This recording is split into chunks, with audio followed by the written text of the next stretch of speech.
A modo de repaso, nos encontramos en medio de la serie Evangelio, Misión y Expansión que comenzamos hace 3 semanas. En el primer mensaje de esta nueva serie vimos la información básica que creíamos que era esencial y que era importante para nosotros poder adentrarnos en el estudio del libro. Vimos quién era el autor, el receptor, el género literario, el motivo por el que se escribió este libro, el formato del libro y las cosas que como iglesia y como creyentes uno puede y va a aprender en el libro de Hechos de los Apóstoles. Es un libro rico y lleno de información que muchos piensan y muchos creen que es histórica y que nada tiene que ver con la vida del cristiano, y eso es un error garrafal. Y yo espero que la semana pasada ustedes han podido ver eso, porque en nuestro segundo mensaje el pastor Héctor nos recordó que la obra de Jesús no ha terminado. La obra de Jesús no ha terminado. Y si usted puede resumir el sermón del pastor Héctor la semana pasada, yo le ruego que usted no se olvide de esa línea. Y es que la obra de Jesús, a pesar de que Él ascendió, no había terminado en aquel momento en que Él ascendió, ni todavía ha terminado. Jesús sigue obrando en la vida de los creyentes. Y 3 aspectos muy puntuales vimos en el capítulo 1, versículo 1 al versículo 11, que nos apuntó el pastor Héctor. Y fue la necesidad del Espíritu Santo en la misión, la necesidad de enfocarnos en la misión y nuestra obediencia al Rey de la misión. Lo voy a volver a repetir, usted tiene su bosquejo, si es la primera vez que usted nos acompaña, en la parte de atrás hay unas notas del sermón. Nuestro sermón, como dijo el pastor César, de toda esta serie y de las series anteriores están en los diferentes medios sociales. Usted puede tener acceso a ellos y yo le ruego que escuche los primeros 2 para que se ponga al día. Pero estos 3 puntos fueron muy importantes que se extrajeron del texto: la necesidad del Espíritu Santo en la misión, la necesidad de enfocarnos en la misión y nuestra obediencia al Rey de la misión. Hoy vamos a ver cómo Cristo, después de haber ascendido al Padre y dado unas instrucciones a quienes lo seguían, completa el equipo que va a salir en esa misión. Y a modo de spoiler alert de lo que vamos a ver la semana que viene en el capítulo 2, yo quiero que usted entienda que en este capítulo 1, Jesús, lo que vemos es que está preparando a los suyos para el nacimiento de la iglesia. El Espíritu Santo va a descender en el capítulo 2 cuando lo veamos. La iglesia nace y el evangelismo comienza a correr. Pero antes de que ellos fueran a seguir las instrucciones que Él le da en el Hechos capítulo 1, versículo 8, Jesús les muestra una serie de cosas que eran importantes para preparar el equipo y enviarlos. Número 1, en el capítulo 1, versículo 3, Jesús se manifiesta a ellos, a esos discípulos, a esos seguidores. El Cristo resucitado se les mostró a ellos. Número 2, en el capítulo 1, versículo 8, les da un mensaje. Les dice que vayan, que sean testigos, que proclamen el evangelio. Número 3, Él les promete que ellos iban a recibir el poder para ir a hacer esa misión. Número 4, Él les da la misión. Y es ir a Jerusalén, a Judea, a Samaria y hasta los confines de la tierra. Y número 5, Él les hace una promesa: yo voy a regresar. Hagan lo que yo les estoy mandando hacer, con la confianza que yo regresaré. ¿Estamos claros hasta ahí? Pero es importante que usted vea todas estas cosas, porque hay un elemento que falta. Y es que el equipo estaba incompleto. Y antes de enviarlos, antes de que la iglesia se edifique y vaya, hay que escoger al que falta para que el equipo esté completo. Amén. Vamos a su Biblia a Hechos capítulo 1 y vamos a leer entonces del versículo 12 al versículo 26. Hechos capítulo 1, versículo 12 al versículo 26. Vamos a leer el texto, vamos a orar para pedir la asistencia del Espíritu Santo y después vamos a trabajar, vamos a desempacar esos 14 versículos y de luego aplicarlo a nuestras vidas. Hechos capítulo 1, versículo 12 al versículo 26, cuando usted esté ahí me dice amén. Amén.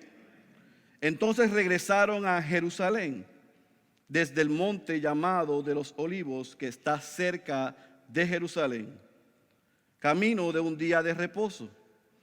Cuando hubieron entrado en la ciudad, subieron al aposento alto donde estaban hospedados Pedro, Juan, Jacobo y Andrés, Felipe y Tomás, Bartolomé y Mateo, Jacobo hijo de Alfeo, Simón el Celotes y Judas. Algunas versiones dicen hermano de Jacobo, que es la correcta, y otros dicen hijo de Jacobo. Todos estaban unánimes, entregados de continuo a la oración junto con las mujeres y con María, la madre de Jesús, y con los hermanos de él. Por aquel tiempo, Pedro se puso de pie en medio de los hermanos. Un grupo como de 120 personas estaba reunido allí. Y dijo: hermanos, tenía que cumplirse la escritura en que por boca de David el Espíritu Santo predijo acerca de Judas, el que se hizo guía de los que prendieron a Jesús. Porque era contado entre nosotros y recibió parte en este ministerio. Este pues, con el precio de su infamia, adquirió un terreno y cayendo de cabeza se reventó por el medio y todas sus entrañas se derramaron. Y esto llegó al conocimiento de todos los que habitaban en Jerusalén, de manera que aquel terreno se llamó en su propia lengua Aceldama, es decir, campo de sangre. Pues en el libro de los Salmos está escrito: que sea hecha desierta su morada, y no haya quien habite en ella, y que otro tome su cargo. Por tanto, es necesario que que nos han acompañado todo el tiempo que el Señor Jesús vivió entre nosotros, comenzando desde el bautismo de Juan hasta el día en que de nosotros fue recibido arriba, uno sea constituido testigo con nosotros de su resurrección. Presentaron a dos: José, llamado Barsabás, a que también llamaban Justo, y a Matías. Y habiendo orado, dijeron: tú, Señor, que conoces el corazón de todos, muéstranos a cuál de estos dos has escogido para ocupar este ministerio y apostolado, del cual Judas se desvió para irse al lugar que le correspondía. Echaron suertes y la suerte cayó sobre Matías y fue contado con los 11 apóstoles. Oremos.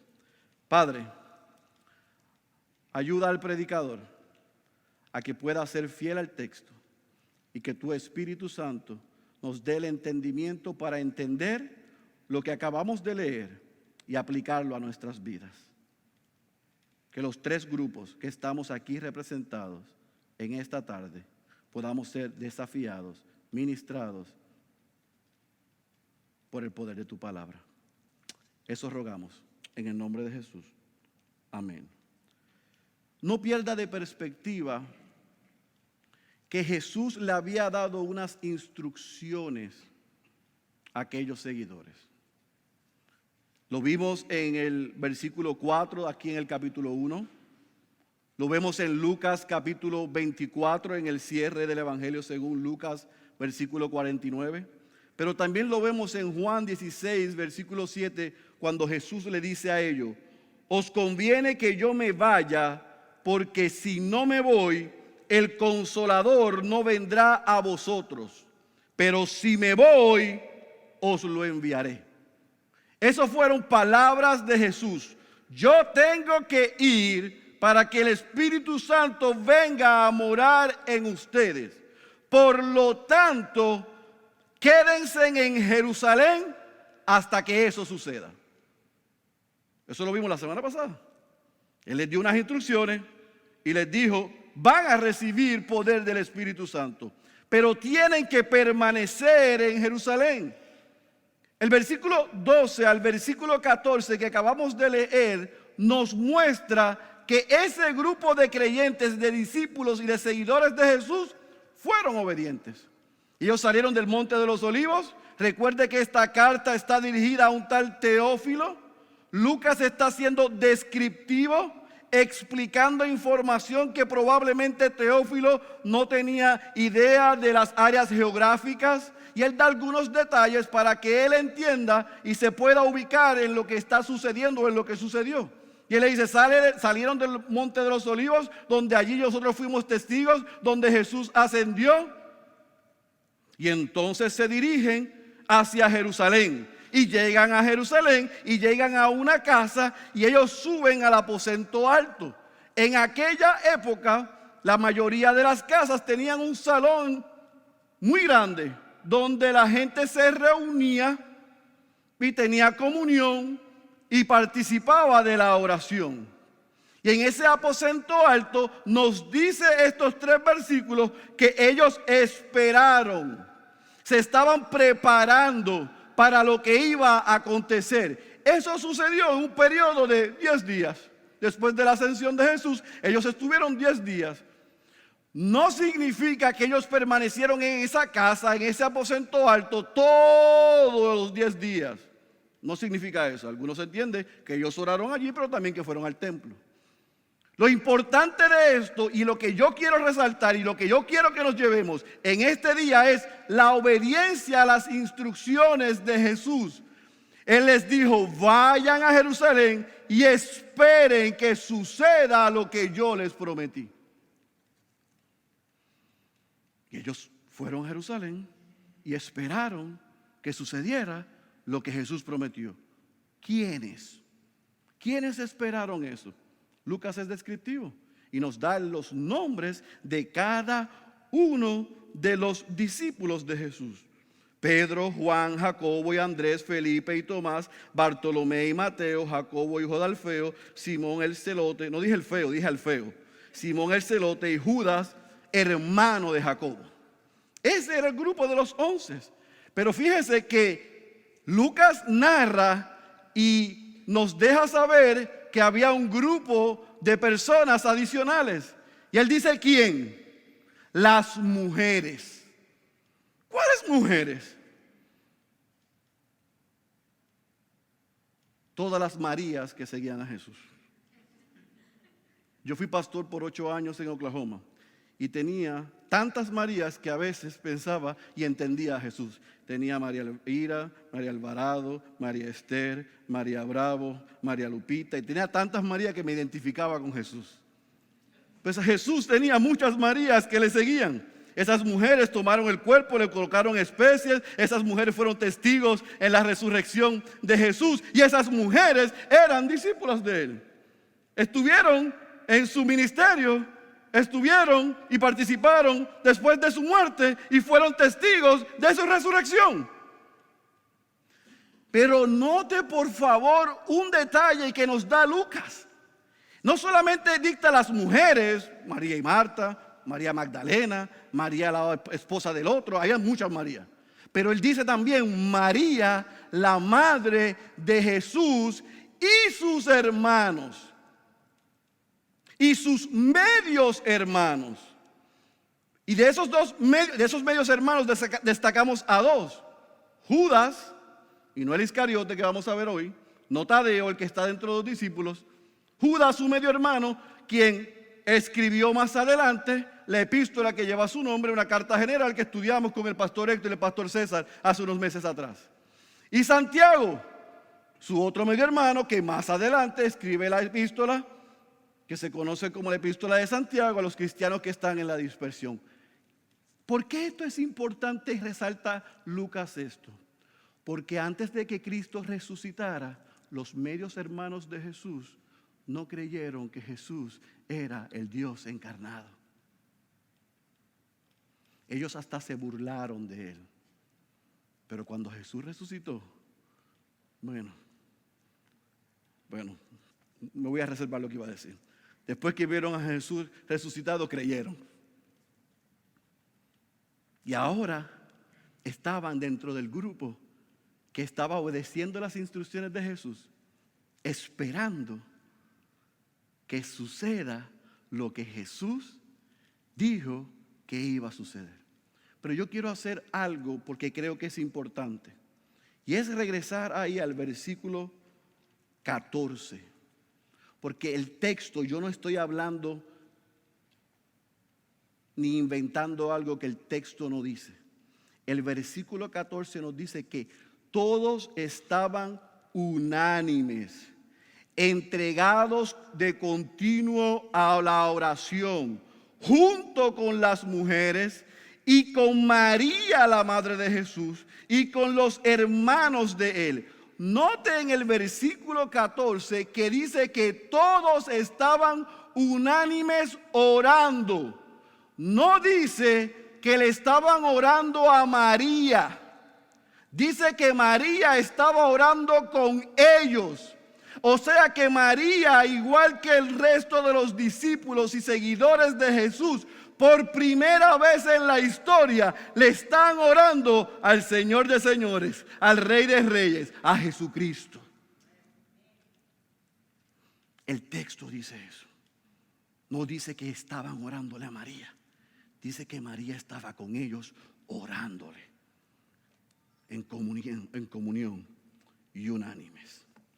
Así que lo primero y el primer punto que resalta del texto es la obediencia a las instrucciones de Jesús. ¿Estamos claros hasta ahí? Se ubican en la casa, en el aposento alto, ellos juntos, las mujeres, María, los hermanos, los discípulos. Y en medio de eso, el versículo 15 al versículo 20 nos dice que sucede algo. ¿Qué es? Que Pedro se levanta, toma el liderato y se dirige al grupo. Pero es importante porque ahora Lucas nos da entre paréntesis otro pedazo de información y nos dice que entre ese grupo ahora no era solamente los 11, ni las mujeres, ni la madre de Jesús, ni los hermanos, sino que también nos dice que eran en total unos cuantos, 120. Así que había un grupo como este, imagínense, éramos un grupo como este, como el que está aquí, un grupo similar a este. Y estando ese grupo reunido, Pedro se levanta, toma el liderato. Yo voy a atreverme a decir esto, porque algunos han pasado por alto este discurso. Pedro predica. Nosotros decimos que el primer sermón de Pedro fue en el Hechos capítulo 2. No, yo veo aquí a él predicando, proclamando. Él se levanta, toma el liderazgo y dice, déjenme contarles algo. Y comienza a hablar detalladamente sobre Judas el Iscariote, sobre uno de los discípulos de Jesús. ¿Y qué hace Pedro? Que Pedro resalta lo que realmente sucedió con Judas el Iscariote. Él habla de su traición, de su eventual suicidio. Versículo 16, versículo 18, dice su traición, habla de su suicidio. Pero hay algo que me encanta, y aquí es que esto se pone bueno. Porque Lucas le dice a Teófilo, y Dios a través de Lucas nos dice a nosotros, que lo que hizo Judas, ya David lo había profetizado. En otras palabras, a Dios no le tomó por sorpresa, ni a Jesús le tomó por sorpresa la traición de Judas.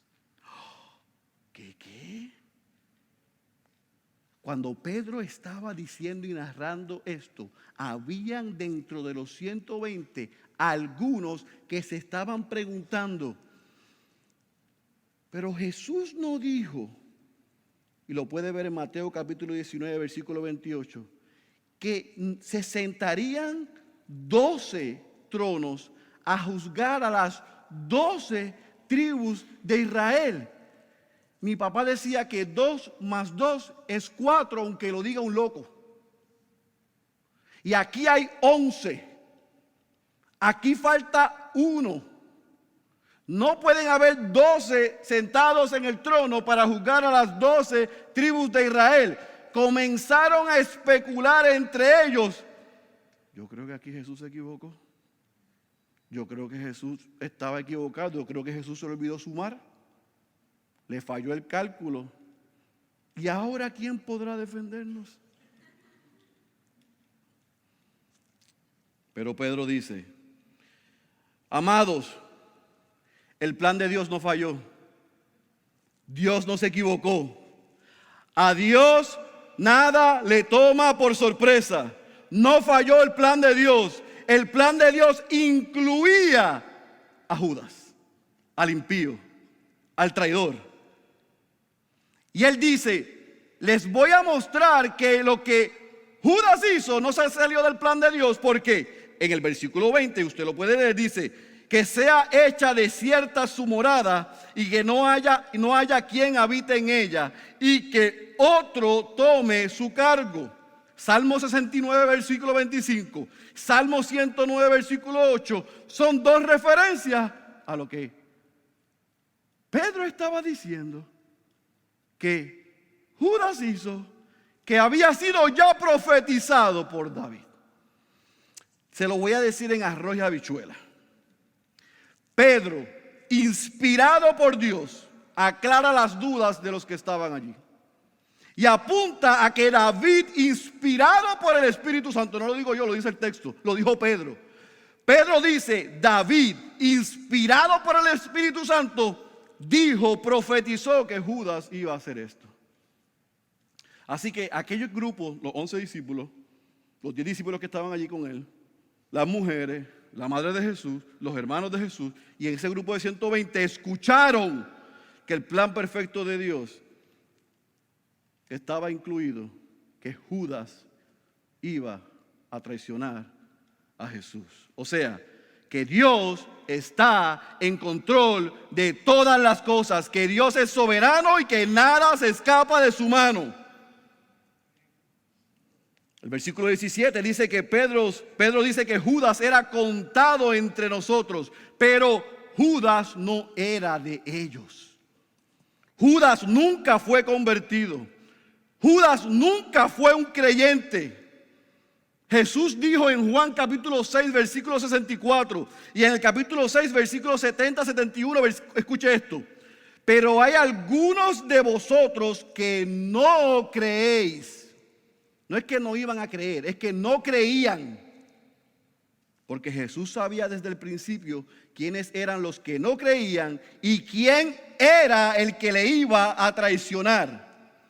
Versículo 70, versículo 71 en Juan 6 dice: Jesús les respondió: ¿no os escogí yo a vosotros, los 12?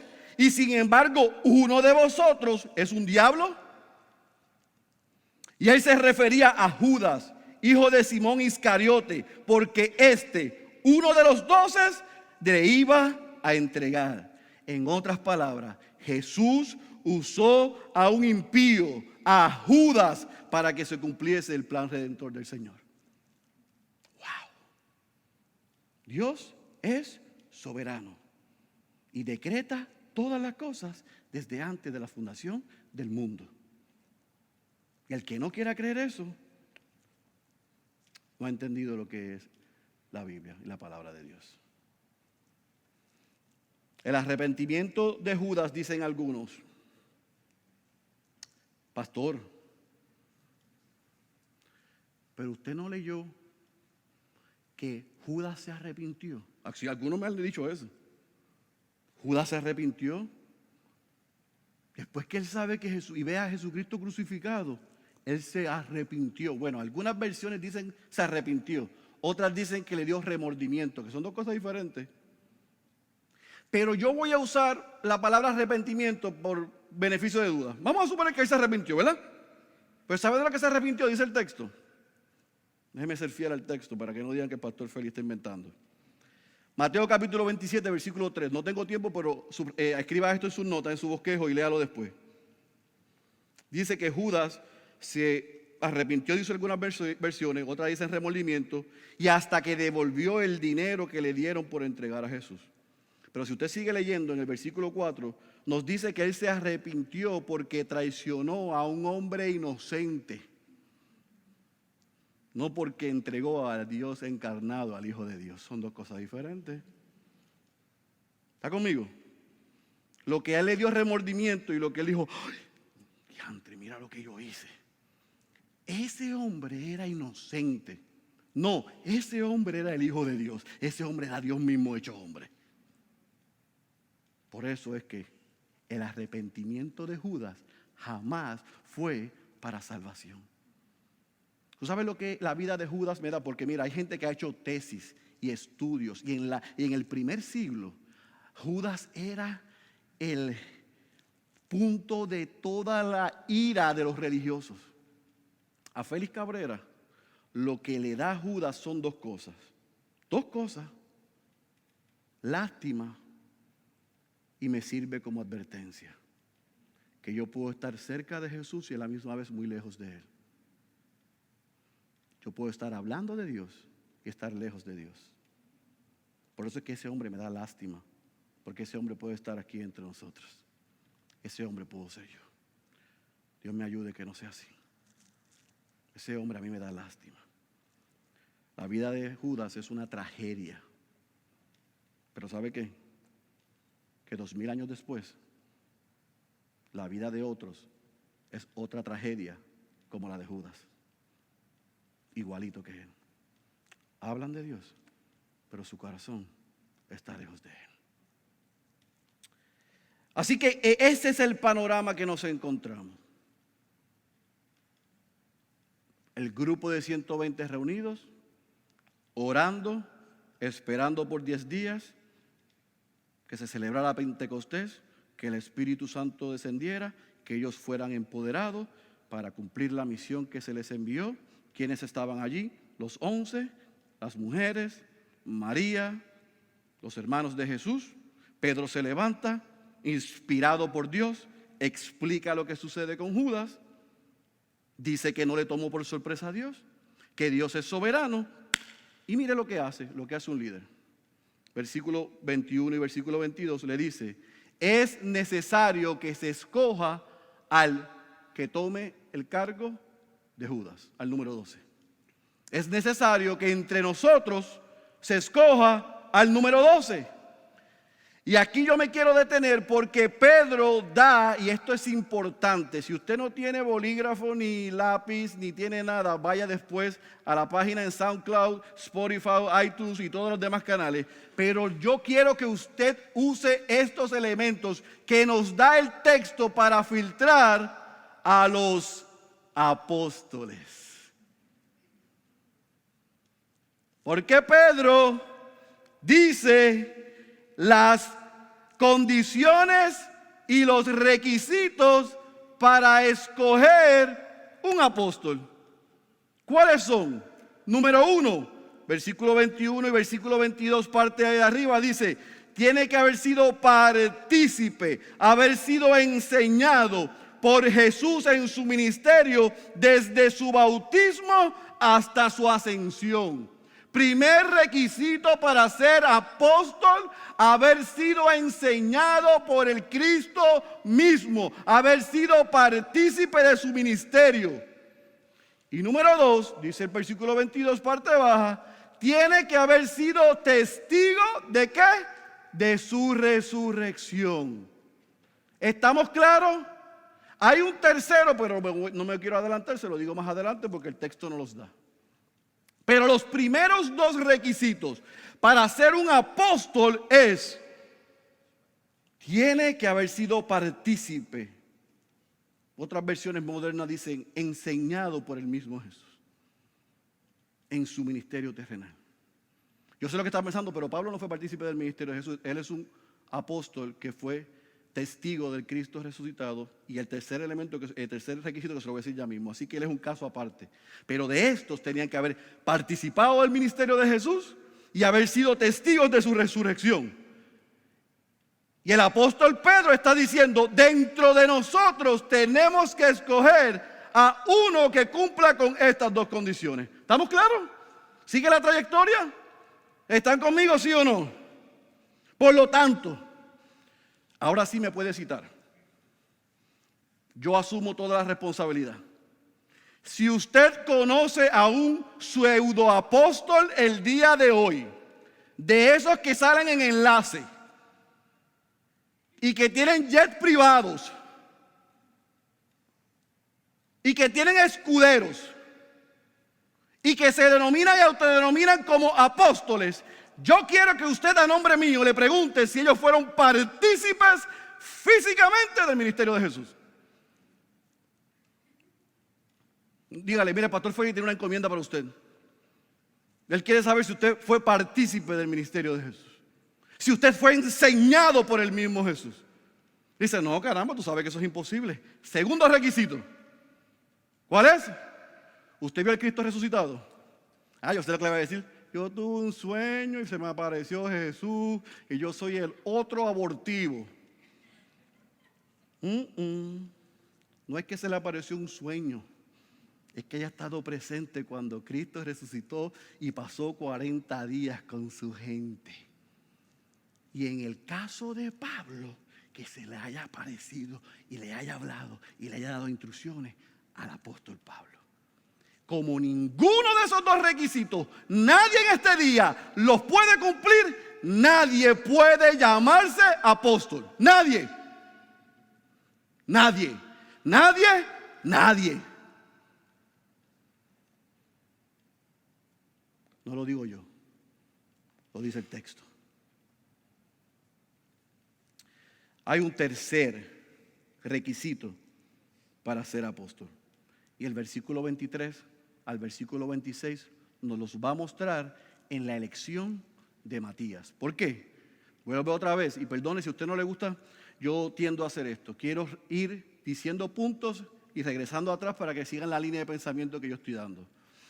Están en la casa, en el aposento alto, reunidos, orando, esperando en esos 10 días que llegue Pentecostés, que descienda el Espíritu Santo y les dé poder. Allí Pedro se levanta, explica lo que sucede con Judas, da las instrucciones porque debemos escoger el que va a tomar el cargo de Judas, explica las condiciones para escoger a ese candidato y entonces el versículo 23 al versículo 26 nos dice cuál es el proceso y a quién escogen como el número 12.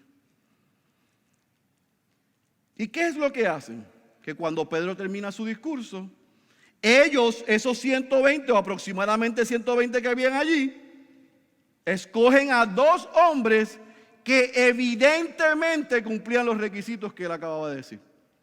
Uno se llamaba José, que tenía más nombres que yo, Barsabás, Justo, y el otro se llamaba Matías. ¿Qué información tenemos de ellos? Ninguna. ¿Son mencionados antes? No. ¿Son mencionados después? Tampoco. Pero la gente que estaba allí dieron fe de que ellos participaron del ministerio de Jesús y que ellos vieron al Cristo resucitado. ¿Estamos claros? Así que dentro de esos 120 se escogieron esos 2. Todo el mundo estuvo de acuerdo. Y entonces esto es lo que yo quiero por todas las misericordias de Dios que ustedes entiendan y que esté conmigo. Yo espero que esté conmigo en aquella casa o en aquel lugar, con aquellos aproximadamente 120, escuchando a Pedro. Se nombran a estos 2 hombres y mira lo que ellos hacen. Ellos oran. Ellos oran. Mira lo que dice el versículo 25. Mira la oración de los discípulos. Mira la oración de los seguidores de Cristo. Señor,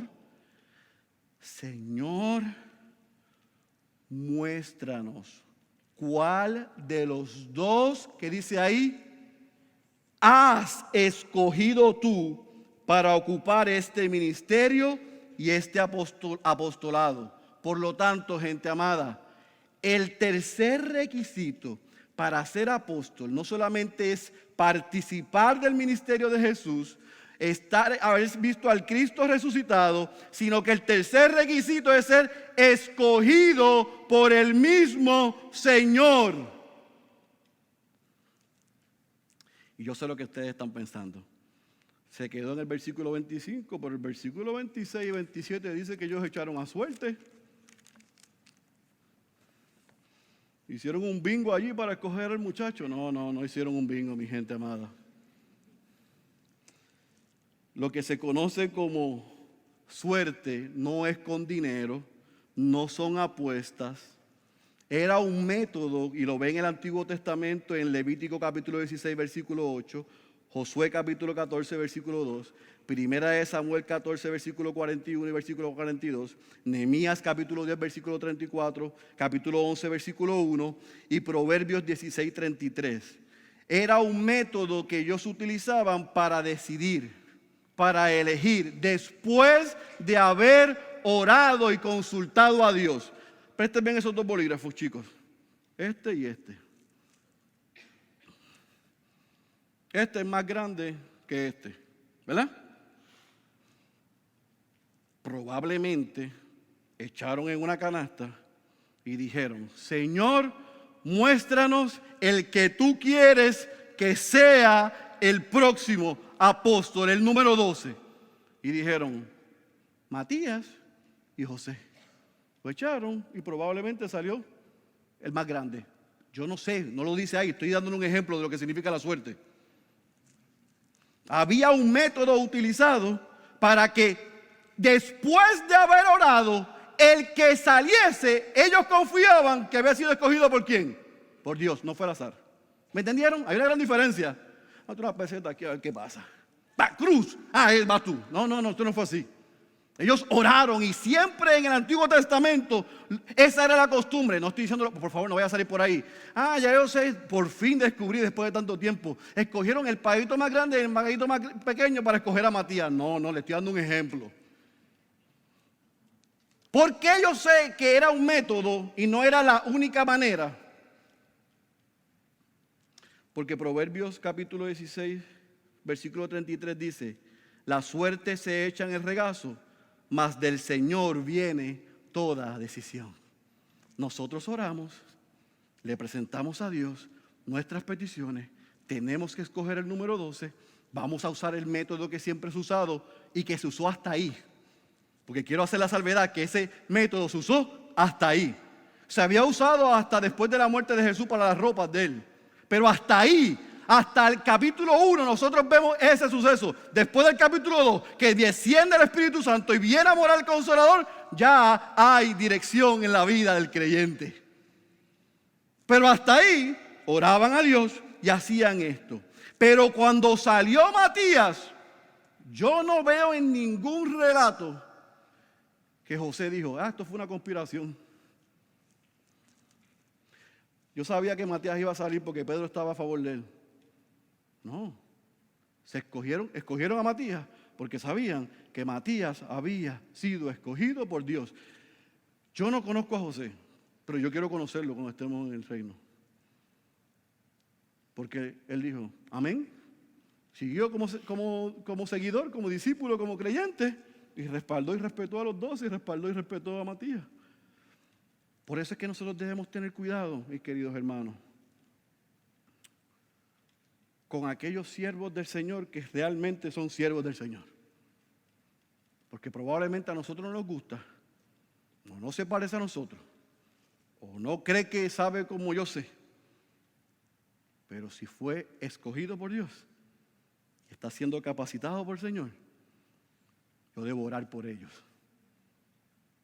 Porque Matías, evidentemente, fue escogido por Dios para cumplir con la misión de completar el equipo, de ser el número 12 y de prepararse entonces esos 12 apóstoles para que desde la semana que viene, que no se pierda a esta misma hora y en este mismo canal, ver lo que sucede. Ya con el equipo completo, con las instrucciones dadas, ahora va a venir el poder que va a ser investido sobre ellos. La iglesia va a nacer. Jesús ha dado unas instrucciones y como ellos no la cumplen, en el mismo Hechos capítulo 8 versículo 1 vamos a ver a Jesús enviando y vamos a ver cómo se cumplió que este grupo fueron testigos hasta los confines de la tierra. Porque lo que Dios ordena va a pasar con tu permiso o sin tu permiso, con mi autorización o sin mi autorización, porque nosotros somos criaturas y Él es el que es creador. Él es el que es el dueño y Él es soberano.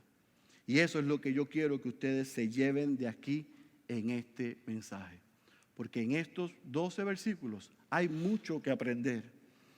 Yo le aseguro a usted, mi querido hermano, que muchos pastores jamás tocarían estos 12 versículos si no fuese porque es parte del texto y predicamos expositivamente. Y vamos sobre todos los capítulos, sobre todos los versículos en el libro de la Biblia.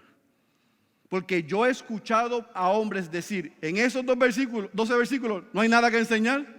Si lo que explican en la vida de Judas y la elección de Matías, ahí no hay nada que nosotros le podamos aplicar a la vida de la iglesia.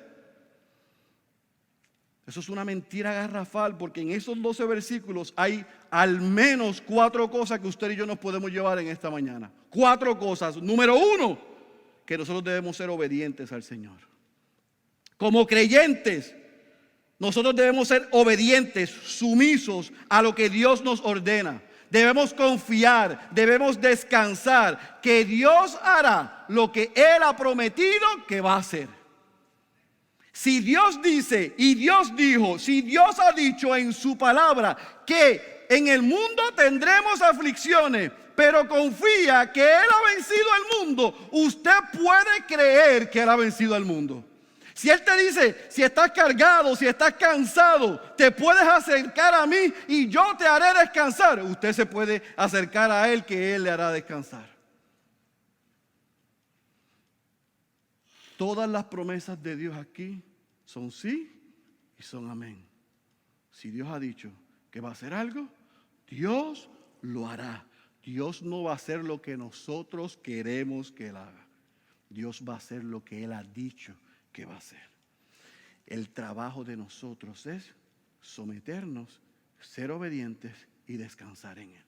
Número 2, Dios es soberano. Dios ha decretado que las cosas sucedan desde antes de la fundación del mundo, sin mi permiso y sin tu permiso. Nos dijo, Pastor Héctor, ¿tú quisieras que yo te salve? No, yo te voy a salvar.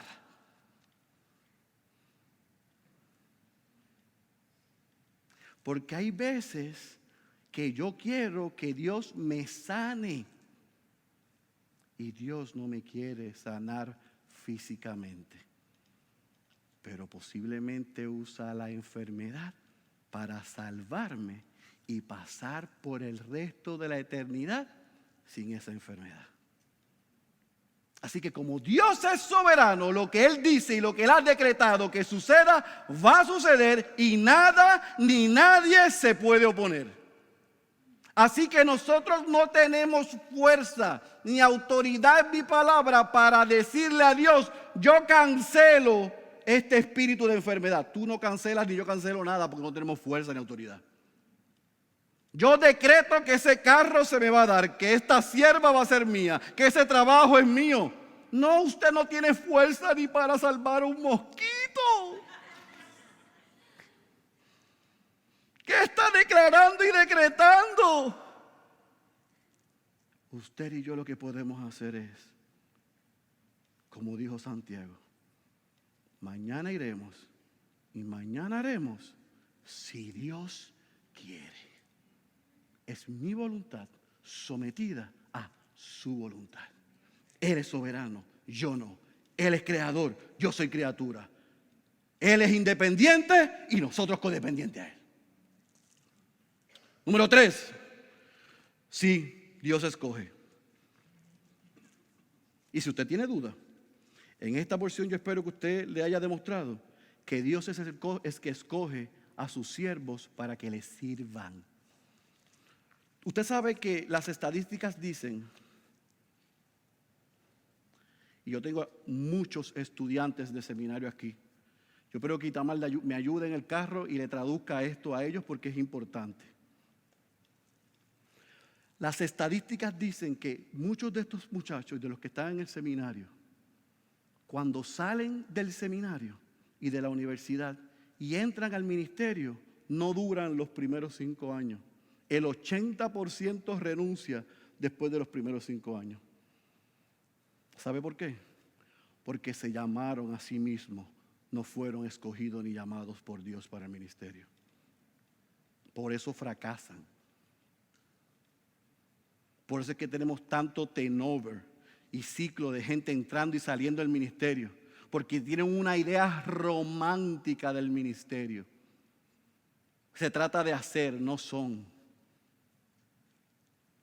Y por eso tenemos tanta crisis ministerial. Gente que no han sido llamados por Dios. Dios es el que escoge para salvación y Dios es quien escoge para servir en el ministerio. Y Dios eligió a Matías para ser el número 12. Ay, pero le voy a decir algo más que quizás usted se sorprenda. No solamente Dios escoge para salvación, sino también Dios escoge dentro de los impíos que están destinados a la muerte eterna, hasta esos los usa para hacer sus propósitos y cumplir con ellos.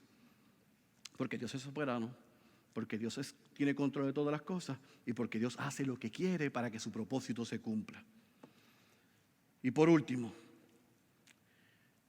y yo espero que usted entienda esto, se puede estar cerca de Dios y a la vez lejos de Él.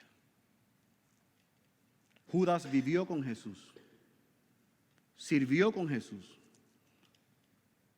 fue discípulo de Jesús, escuchó sus enseñanzas, fue testigo de los milagros. Judas habló de Jesús, pero estaba lejos de Él. Podemos estar sentados domingo tras domingo en estas bancas y hablar cristianés y vestir cristianés y actuar como cristiano y servir como cristiano y cantar como cristiano y tocar como cristiano y predicar como cristiano y estar lejos de Él. Judas es un ejemplo de eso. Richard Baxter en el 1800 dijo: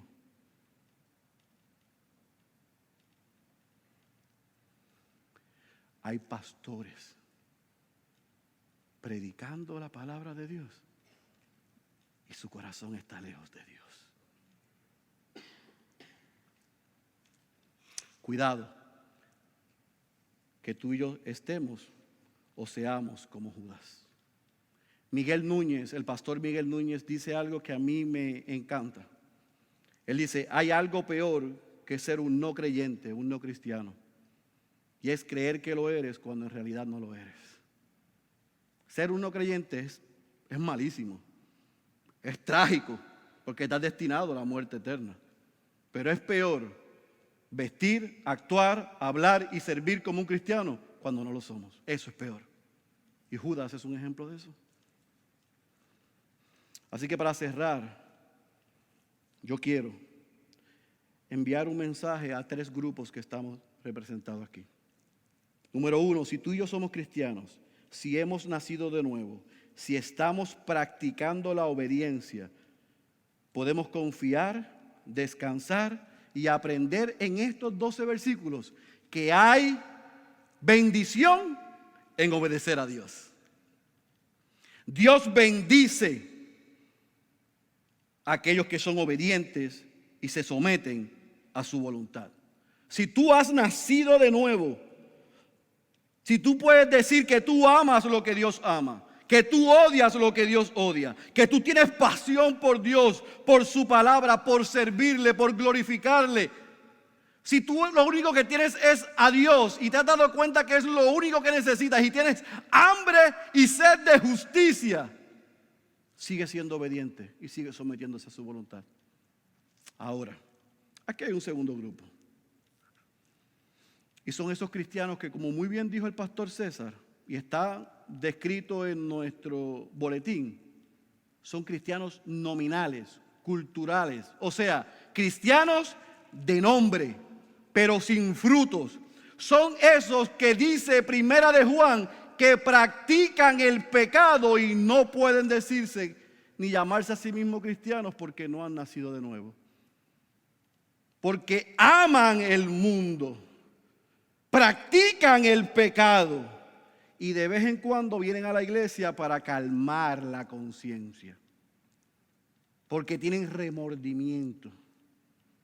Si tú eres uno de esos o de esas, si somos uno de ese grupo, yo les pido a Dios por toda su misericordia y he orado y estoy orando y estoy clamando. Y si hay alguno de nosotros hoy que viene semana tras semana y estamos practicando el pecado y lo que venimos es a calentar una silla para calmar la conciencia y salimos de ahí de domingo a sábado y vivimos como el mundo y hablamos como el mundo y actuamos como el mundo, por todas las misericordias arrepiéntete. Porque lo que acabas de escuchar, aunque nunca lo hayas escuchado y jamás lo vuelvas a escuchar, es juicio de Dios suficiente para tu vida y para la mía. Con una sola vez que hayamos sido expuestos a la palabra de Dios y que revele nuestra condición, es juicio suficiente de Dios para nosotros. Por todas las misericordias, arrepiéntete, no juegues con Dios. Mata el pecado antes que el pecado te mate a ti. Confiesa tus pecados, arrepiéntete y ven a Cristo por toda la misericordia. No se puede vivir doble vida. No se puede ser frío y caliente porque a esos Cristo los vomita, los detesta. Número 3, si tú no eres cristiano, la paga de pecado es muerte. Judas recibió lo que cosechó. Judas amó las riquezas, se amó a él. Y lo que sembró, eso cosechó. Muerte eterna. Si tú estás aquí en esta tarde ya y tú estás viviendo tu vida creyendo que tú eres el dueño y señor de tu vida.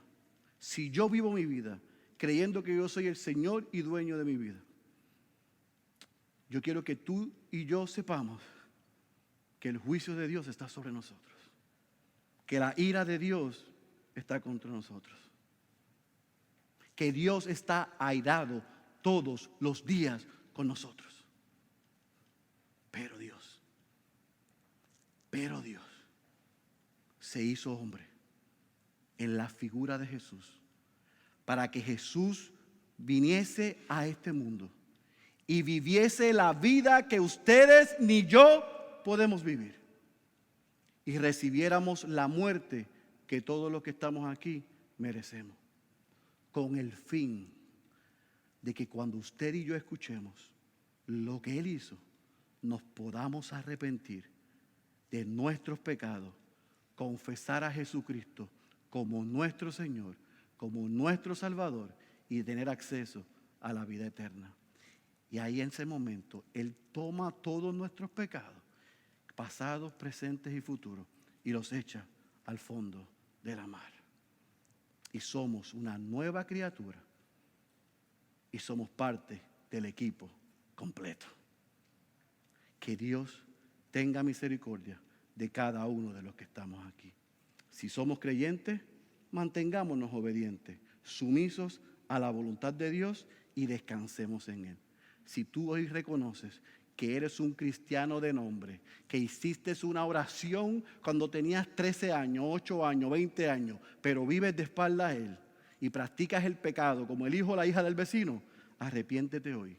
Y si tú reconoces que tú eres el dueño y señor de tu vida y que tú le has dado las espaldas a Dios por toda la misericordia, arrepiéntete y ven a Cristo. El que tenga oídos para oír, yo ruego que haya escuchado la voz de Dios. Cierre sus ojos, por favor. Padre, gracias, porque tu palabra es clara. Y aunque yo probablemente prefería predicar un mensaje y un sermón que fuese más amoroso, tu palabra es amorosa, porque refleja y nos muestra nuestra condición y nuestra necesidad de un Salvador. te hemos rogado por todas las misericordias que a través del libro de los Hechos tú te muestres y nos muestres nuestra condición. Y yo sé que en medio de nosotros, en medio de estos 120, hay algunos que somos como Judas, que hablamos de ti y estamos cerca de ti, pero en realidad nuestros corazones están lejos de ti.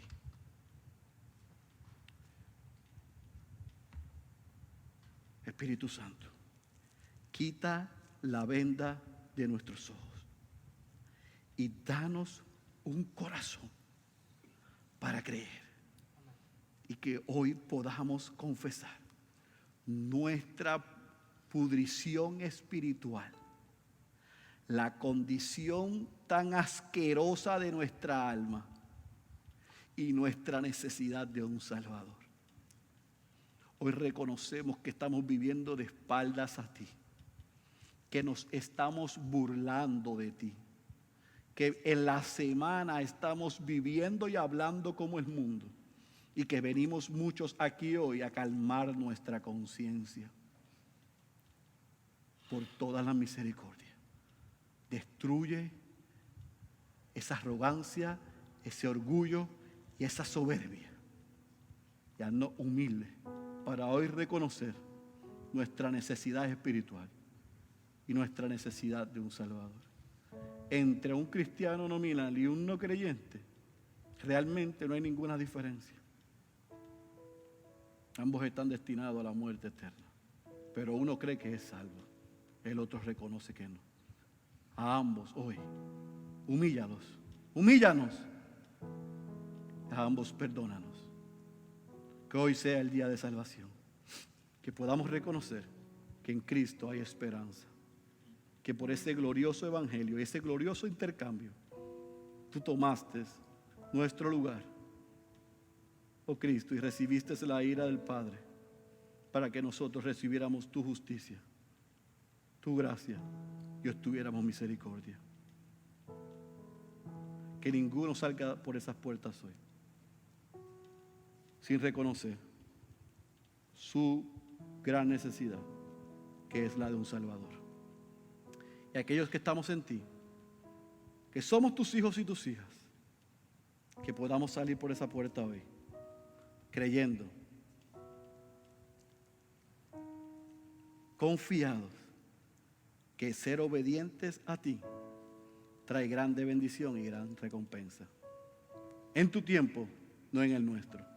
Y aún si nos responde nuestra oración hoy, tú nos has asegurado que el sufrimiento, la necesidad y la prueba tienen una fecha de caducación. Que el mismo poder del Espíritu Santo que veremos la semana que viene empoderó a aquellos creyentes, está en nosotros, los que somos tus hijos, para ir y proclamar el Evangelio y recordárnoslos cada día.